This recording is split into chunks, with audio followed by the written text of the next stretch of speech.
7 февраля Нижнекамск посетил Рустам Хазрат Валиуллин, первый заместитель муфтия Республики Татарстан. Это очередной рабочий визит. Гость посетил духовно-реабилитационный центр «Ихлас».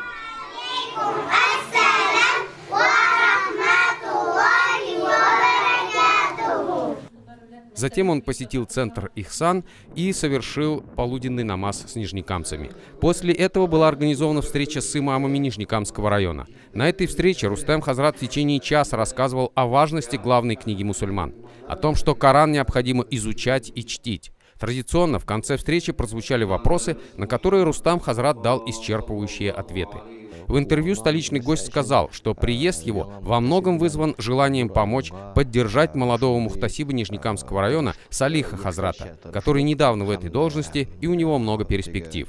Солнечная погода и высокая оценка работы нижнекамских мусульман сделали день. Слава и хвала Всевышнему!